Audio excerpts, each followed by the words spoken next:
नमस्कार, मैं हूं मीनू शर्मा। स्वागत करती हूं आपका personal finance bulletin money time में, जहां आपको मिलेंगी आपकी जेब और जिंदगी पर असर डालने वाली पर्सनल फाइनेंस, बिजनेस, कॉर्पोरेट और पॉलिसी से जुड़ी हर छोटी बड़ी खबर। तो चलिए बिना देर करे शुरू करते हैं आज का खबरों का सिलसिला। अगले कुछ महीनों में होने वाले आम चुनावों से सुधारों की रफ्तार धीमी पड़ सकती है। फिच रेटिंग्स ने अपने वैश्विक परिदृश्य 2024 में कहा है कि 2024 में भारत और अमेरिका के अलावा बांग्लादेश, क्रोएशिया, डोमिनिकन गणराज्य, El Salvador, Indonesia, Korea, Mexico, Pakistan, Panama, Romania, दक्षिण अफ्रीका और श्रीलंका समेत कई देशों में चुनाव होने वाले हैं। ब्रिटेन में चुनाव जनवरी 2025 के आखिर से पहले होने की उम्मीद है। ऐसे में विरोधी वाली राजनीति सुधारों को धीमा कर सकती है और नीति निर्माण को पटरी से उतार सकती है। फिच ने कहा है कि महंगाई कम होने से भी सत्तारूढ़ दलों को अधिक फायदा नहीं होगा, क्योंकि ज्यादातर देशों में कीमतें महामारी पूर्व के स्तर से काफी ऊपर बनी हुई हैं।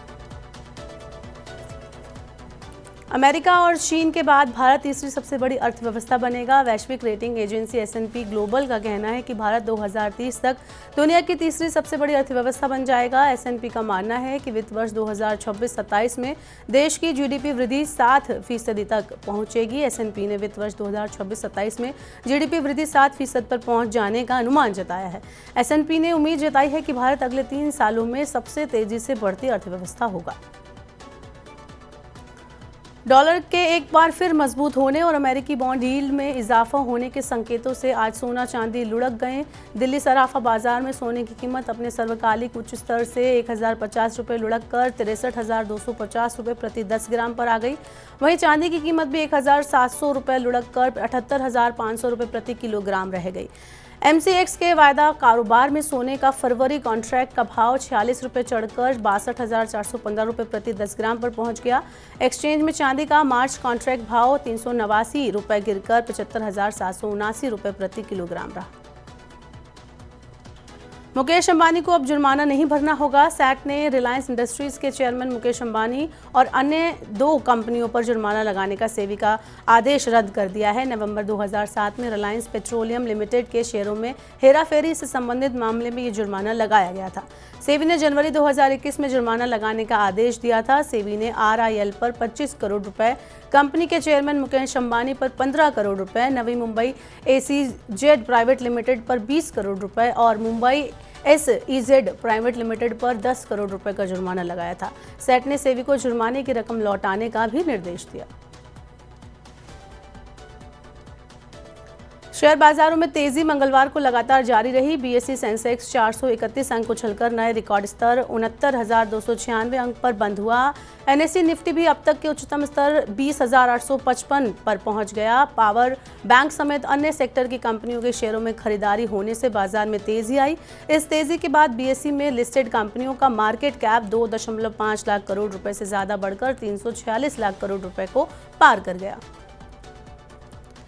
अदानी समूह के ऊपर से संकट के बादल अब छटते नजर आ रहे हैं। US international development finance Corp की रिपोर्ट के बाद कंपनी के शेयरों में एक भारी उछाल आया है। DFC ने दावा किया है कि हिंडनबर्ग रिसर्च की रिपोर्ट में अदानी समूह के खिलाफ लगाए गए सभी आरोप निराधार हैं। अदानी समूह की सभी 10 सूचीबद्ध कंपनियों ने शुरुआती कारोबार में तेज बढ़त के साथ कारोबार किया। समूह की सभी सूचीबद्ध कंपनियों का संयुक्त बाजार पूंजीकरण 13 लाख करोड़ रुपए के आंकड़े पर पहुंच गया।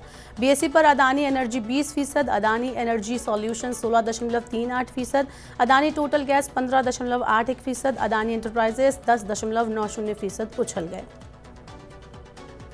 NSE ने एक नया index Nifty 50 net total return index launch किया है। Nifty 50 net total return index का लक्ष्य कैश, डिविडेंड और बोनस को निफ्टी 50 इंडेक्स में री इन्वेस्ट को ध्यान में रखते हुए उसके प्रदर्शन को मापना है। Nifty 50 net total return index के प्राइस परफॉर्मेंस को दिखाएगा, साथ ही साथ सभी स्पेशल और रेगुलर डिविडेंड की शुद्ध राशि और टैक्स व कैपिटल गेन्स टैक्स की कटौती के बाद बोनस से होने वाले फायदे को भी बताएगा।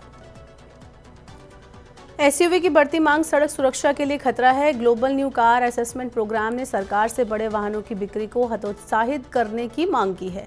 ग्लोबल NCAP के कार्यकारी अध्यक्ष डेविड वॉर्ड ने कहा है कि बड़े और भारी SUV की बिक्री सड़क सुरक्षा के लिए बुरी खबर है।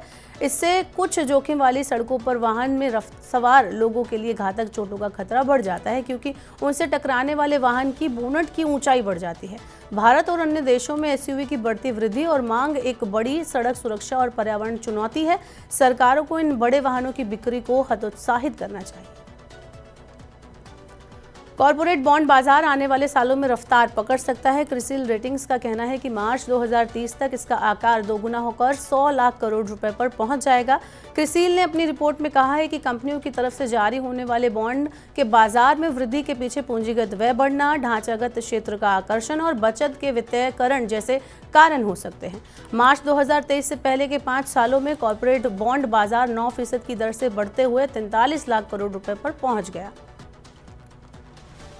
और अब चलते चलते देते हैं आपको आईपीओ से जुड़ा अपडेट। क्रायोजेनिक टैंक निर्माता इनॉक्स इंडिया और luxury furniture brand Stanley lifestyle को आईपीओ से धन जुटाने के लिए सेबी की मंजूरी मिल गई है। दोनों कंपनियों ने अगस्त और सितंबर में सेबी के पास आईपीओ के लिए दस्तावेज दाखिल किए थे। किसी भी कंपनी को आईपीओ लाने के लिए सेबी का निष्कर्ष पत्र जरूरी होता है। इनॉक्स इंडिया का आईपीओ पूरी तरह से ओएफएस पर आधारित होगा। इसमें 2.21 करोड़ शेयरों की बिक्री की जाएगी।